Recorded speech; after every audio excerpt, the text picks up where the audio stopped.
ബാബട്ടാ ആ പിന്നെ ഒരു കാര്യം പറയാണ്ട്, ഇത് വുഡാണോ ടൈലാണോന്ന് പറയാൻ പറ്റുമോ? ഇത് ഇത് വുഡിനെ വെല്ലണ ലാമിനേറ്റഡ് ടൈല് ചെയ്താണ്. സത്യം സത്യം. ഈ ഇത് കണ്ട ഏതെങ്കിലും ഒരാൾ പറയോ ഇത് ടൈലാണെന്ന്? ബാബട്ട ഇത് ശരിക്ക് ഓരോന്നും വ്യത്യാസം ഉണ്ടല്ലോ. വ്യത്യാസമുണ്ട്. നാച്ചുറൽ ടൈല്, അത് വുഡ് തോന്നിക്കുന്ന ടൈല്. അതെ അതെ, വുഡ് തോന്നിക്കുന്ന ടൈൽ പറഞ്ഞാൽ ഇത് വുഡ് ചെയ്യുമ്പോൾ ഒരു പ്രശ്നം ടൈല് ചെയ്യുമ്പോ ഇല്ല.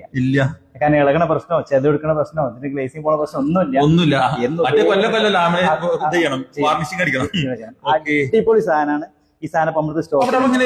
തിക്നെസ് ഇട്ടാണ് ഇത്. ഈ സാധനം നമ്മളൊരു 100, 150, 200, 60 കൊടുത്ത് വാങ്ങലല്ല, നല്ല പണിക്കാരെ കൊണ്ട് പണി ചെയ്യിക്കലാണ്.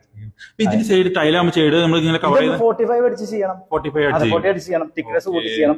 അപ്പോഴേ നമുക്ക് മരത്തിന്റെ ഒറിജിനൽ ഫീല് കിട്ടുള്ളൂ. അല്ലെങ്കിൽ ഇത് ടൈലിന്റെ എഡ്ജിനെ കാണുമ്പോൾ ടൈലായിട്ട് തോന്നുന്നു.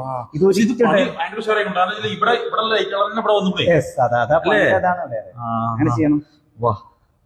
സൂപ്പർ ആയിട്ടല്ലേ?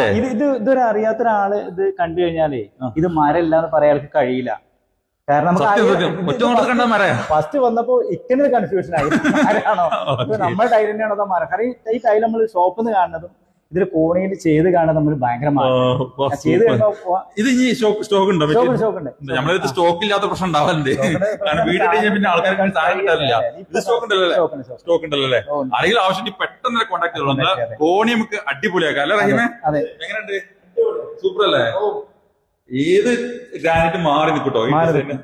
വുഡാണെങ്കിൽ തന്നെ വുഡാണെങ്കിൽ പൊളിഞ്ഞു പോകുന്ന പ്രശ്നങ്ങള് ബഡ്ജറ്റും കുറവാണ്. കുറഞ്ഞ ബഡ്ജറ്റിന് ഈ രീതി ചെയ്യാൻ പറ്റും.